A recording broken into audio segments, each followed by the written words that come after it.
네, YTN 라디오 이재윤의 뉴스 정면 승부 2부 정면 인터뷰 순서입니다. 자, 친윤계 의원 모임으로 알려진 국민의힘의 민들레 모임. 계파 갈등을 부추긴다는 비판 속에 잠시 열차를 멈추고 숨 고르기에 들어갔었는데요. 최근에 오해가 풀렸다. 또 소나기가 그치면은 곧 뜬다라는 얘기가 들리네요.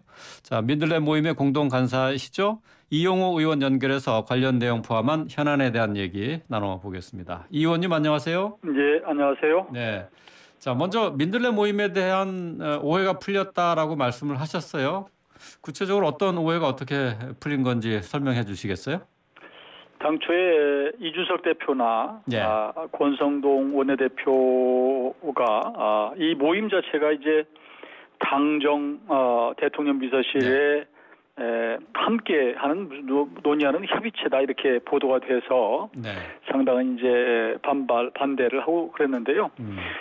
그 후에 경위를 좀 듣고 이준석 대표 같은 경우에는 초기에 홍보가 좀 과장된 것이다 이렇게 말씀한 바가 있고요. 네. 권성동 대표하고도 뭐 어느 정도 좀 얘기를 나눠서 조금 오해가 있는 부분은 좀 수정을 하고 필요하면 이제 인적 구성도 좀 달리해서 하면 어떠냐 이런 의견을 주셔서 이게 민들레 모임이라는 게 기본적으로 당과 정부에 도움이 돼야 되는데 당내 분란이 되면 안 되기 때문에 지금 고심 중에 있고요. 그래서 이런 것들이 어느 정도 공감대 형성되면 공부하겠다는데 누가 말리겠습니까? 더구나 국회의원들은 헌법기관이기 때문에 함께 자리를 해서 탄압하고 또 서로 의견을 나누는 것을 막기는 어렵다고 봅니다. 예. 그 정책 협의를 위한 공식 통로인 당정대 이 협의가 있는데 이것 외에 별도의 조직이라는 의구심이 있었는데 그건 아니다라는 오해가 풀렸다는 거죠? 그렇습니다. 그건 있을 수 없죠. 당이라고 하는 공식 그런 그 기구가 있고 거기에 뭐 당 대표 또 정책위 의장 뭐 이렇게 정책위를 담당하는 그런 기구가 있고 또 당내뿐만 아니라 국회 차원에서는 각 상임위가 있지 않습니까? 이런 차원에서 충분히 논의하고 협의하고 결정할 수 있는 것은 거기가 당연한 채널이고요. 그렇지만 거기가 빈틈새가 있을 수 있을 때 또 관심 있을 때 의원들이 모여서 공부하는 것은 필요하다고 봅니다. 그런데 뭐 결국은 뭐 국민의힘 의원들이 회원이겠지만은 장관이나 정부 인사, 특히 이제 대통령실 인사들을 불러서 강연을 듣는다. 이거 자체가 또 그 오해 소지를 부를 수 있는 건 아닐까요? 어떻습니까? 저는 그 부분은 어떤 안경을 쓰고 보느냐에 따라서 달라진다고 생각하고요. 당정 혹은 뭐 대통령 비서실도 필요하다면 이런 분들이 함께 의견을 나누고 또 고민을 하는 거, 또 대안을 찾는 것은 장려할 일이지 굳이 막을 필요가 있나 이런 생각은 합니다. 정책과 관련한 순수한 공부 모임이다. 그렇습니다. 라는 공부 모임이다라는 것을 강조를 하시는데 어쨌든 지금 이제 소나기만 피하면은 곧 출발할 수 있다라고도 말씀을 하셨어요. 아직까지 소나기가 좀 내리고 있다고 보시는 건가요? 네, 그러니까 여진이 좀 있는데 그런 그 소나기라고 하는 것은 비판의 소나기라고 그럴까? 오해의 소나기라고 그럴까? 그런 의미이고요. 이제 많이 시간이 가면서 처음에 잘못된 프레임으로 보도됐던 것은 완화되고 좀 이해하는 국면에 접어들었지 않았나 이렇게 보는 것이죠. 아직까지 좀 오해하시는 분들이 있다라는 뜻으로 들리는데요. 지금 현재까지 민들레 모임 출범을 하기 전 상황인데 지금 현재 가입에 관심 있는 분들이 많이 있으시다고요? 관심 있는 분은 굉장히 많고요. 굉장히 많아요. 그리고 지금까지 이제 그 가입하겠다 이렇게 서면으로 보내주신 분들은 30분이 넘습니다. 30명 정도. 그럼 관심을 표명한 분까지 합하면은 한 어느 정도 됩니까? 저희는 뭐 40여 분. 40여 분 정도요? 경우에 따라서는 뭐 이게 충분히 생산적인 모임이 된다 그러면 뭐 50명 뭐 이렇게 해도 된다고 봅니다. 그래요? 어디서 듣기로는 한 뭐 7, 80명까지 되는 것 같더라 그런 얘기도 있던데요? 뭐 그것은 뭐 이 모임이 어떻게 이제 자리매김하고 네. 또 호응이 있느냐에 달렸겠죠. 네. 출범은 언제쯤 가능할 것으로 예상하세요? 어느 정도 뭐 계획이 좀 나와 있지 않을까 싶은데. 아직은 날짜를 적시할 수는 없고요. 네. 그래서 그런저런 문제들을 놓고 조금 한 번 더 좀 논의를 할 필요가 있지 않나. 그렇게 또 그런 계기를 만들려고 합니다. 네. 친윤계 모임이다라는 지적에 대해서 이런 성격 규정에 대해서는 어떻게 생각하세요? 지금 윤석열 정부가 출범한 지가 이제 한 달 남짓 됐잖아요. 네. 그런데 여기에서 벌써 무슨 친윤이다, 비윤이다, 반윤이다 이런 말이 나올 수 없는 거죠.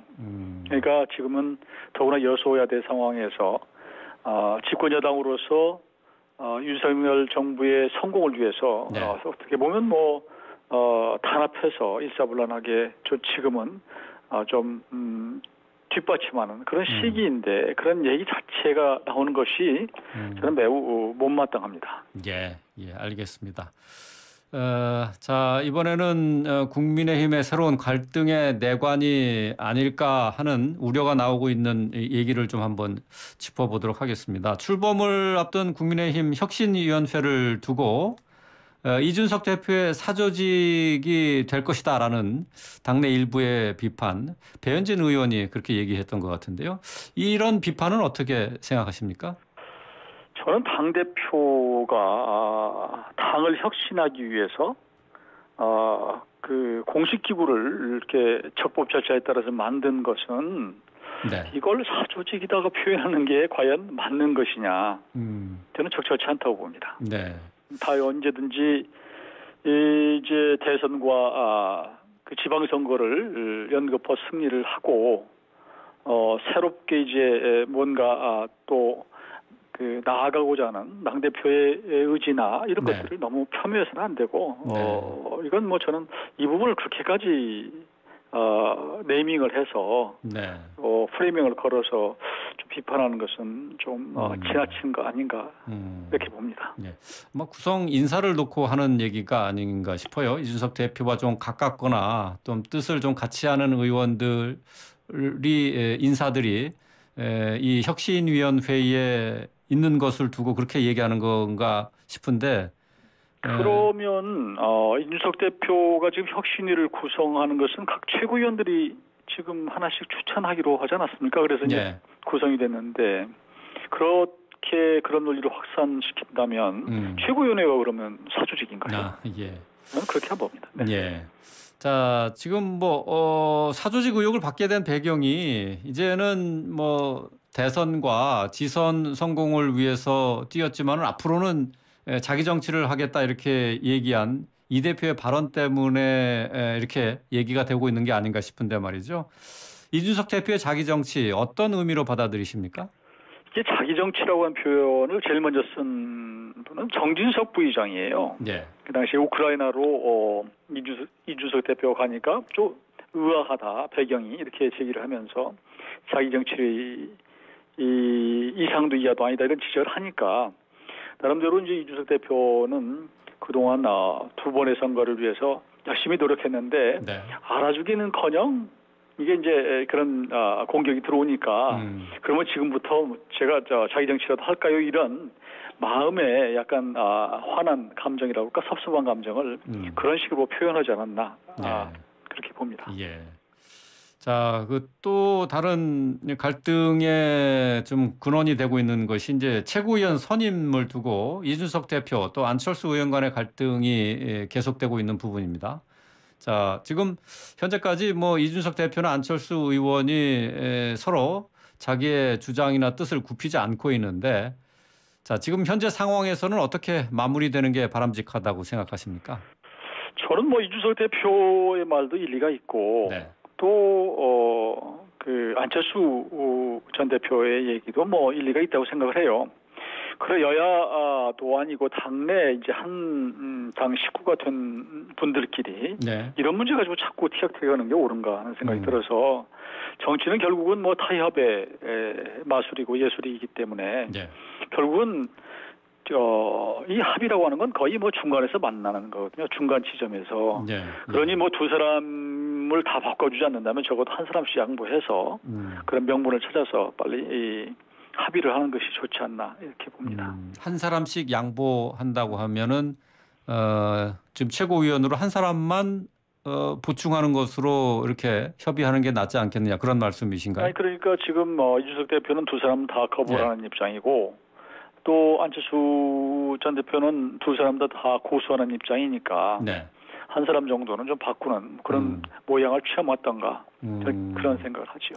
최고위원으로 이제 추천한 인사와 관련해서는 어떤 의견이 있어요? 정점식 의원이 있고 김윤 국민의당 서울시당 위원장 이렇게 두 사람이 있는데 이준석 대표는 둘 다 부적합하다고 얘기하는 것 아니겠습니까? 그렇습니다. 예.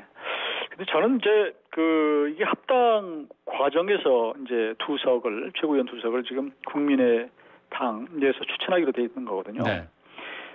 저는 이 합당의 정신으로 보면 이제 안철수의 국민의당은 약간 중도 실효적인 정당 이런 그런 좀 이미지가 있기 때문에 네. 합당의 시너지를 내기 위해서는 그쪽에서 몸담았던 그런 상징성 있는 사람을 하는 게 좋다고 저는 봅니다. 국민의당 쪽 인사가 돼야 된다. 네. 예. 네. 그런데 이제 김윤 전 하여튼 그분은 이제 국민의당을 대표하는 분이라고 할 수 있는데 네. 당내 정점식 의원을 하는 것은 좀 의아한 그런 사실은 인선이라고 볼 수 있는 거거든요. 네. 그러나 안 대표도 나름대로는 전략적인 생각 여러 가지 고민 끝에 내놓은 그런 카드긴 한데 네. 알다시피 이준석 대표하고 또 안 대표하고는 상당히 오래된 여러 가지 감정이 있고 그런 히스토리가 있는 분들이기 때문에 네. 예. 이렇게 이어지는지는 모르겠지만 예. 우리 당의 입장에서는 적어도 이 문제 갖고 계속 다투기보다 서로 이렇게 치킨 게임 하듯이 갈 것이 아니라 좀 하나씩 양보해서 빨리빨리 타결하는 게 어떠나 하는 그런 저는 그냥 기계적인 원론적인 말씀을 드리는 겁니다. 예, 알겠습니다. 또 김건희 여사의 광폭 행보와 관련해서 논란이 많습니다. 지금 비선이냐 아니냐 그런 논란도 있고 제2 부속실을 굳이 대통령 공약이라고는 하지만은 다시 부활해야 되는 것 아니냐 하는 여론도 있고요. 자, 이 의원님은 어떻게 생각하세요? 저는 여러 가지 얘기들이 나오는데 내조하는 것에 네. 상당 부분은 또 대통령께서 직접 하시지 못하는 부분을 채워주는 것이고 네. 그것도 정치적 영향이거든요. 네.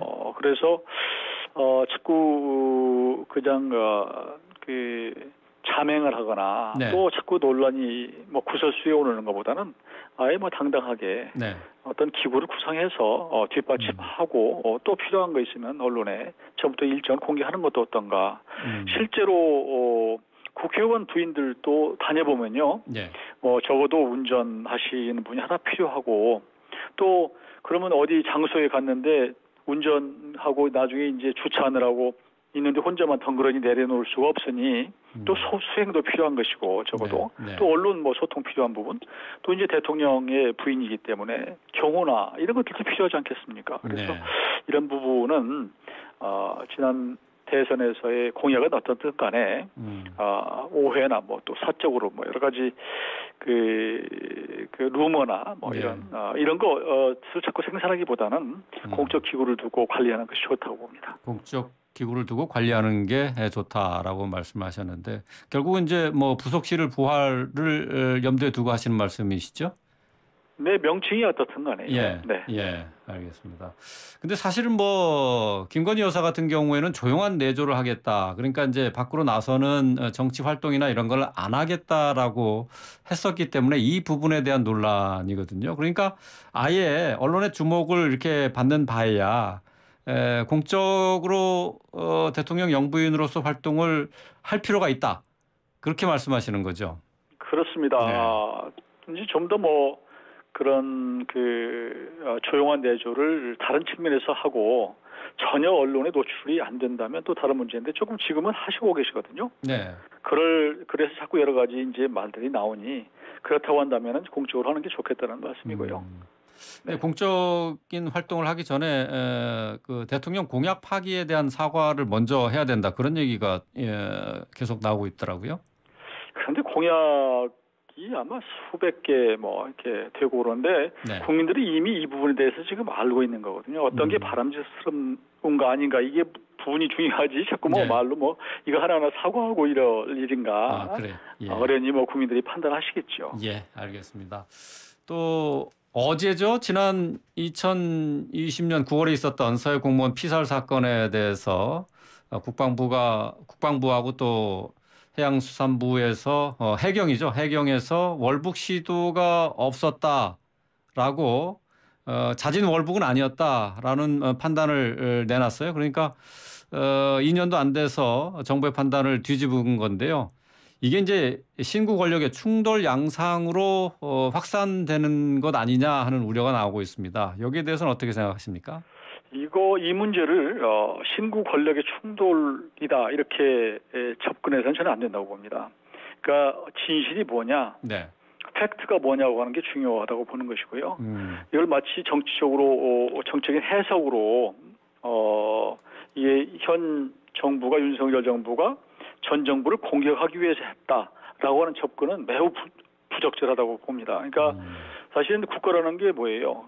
대한민국의 국민들의 생명과 재산을 보호하고 뭐 이런 거거든요. 네. 안보 문제 이런 것들임에도 불구하고 이 공무원의 이 피살 사건 네. 이 부분은 정말 납득하기는 좀 어렵고 국민적으로도 받아들이기가 국민적 감정으로 받아들이기가 어려운 그런 측면이 있었거든요. 네. 그렇기 때문에 이 부분을 한번 들여다본 것이고 또 공약 내용이었단 말이에요. 네. 그래서 이 부분은 어떤 사실, 진실의 여부를 다시 들여다본 것이지 이걸 뭐 어디 정치적으로 또 신구 권력의 충돌로 이렇게 보는 것은 적절치 않다고 생각합니다. 근데 이 사실 여부를 들여다보겠다고 하는 것 자체가 신구 권력의 충돌 지점이 되지 않겠어요? 아니 국민적으로 의혹이 있었던 대목이고 네. 지난 대선에서 이미 그런 부분을 약속을 했거든요. 유족들하고도. 네. 그리고 많은 분들이 그 부분에 대해서 이게 사실 납득을 못하고 그냥 넘어갔어요. 그러니까 이 부분 한번 보는 것은 당연히 했어야 될 일이다라고 보는 거죠. 예, 알겠습니다. 자, 오늘 말씀은 여기까지 듣겠습니다. 말씀 잘 들었습니다. 네, 고맙습니다. 네, 이용호 국민의힘 의원이었습니다.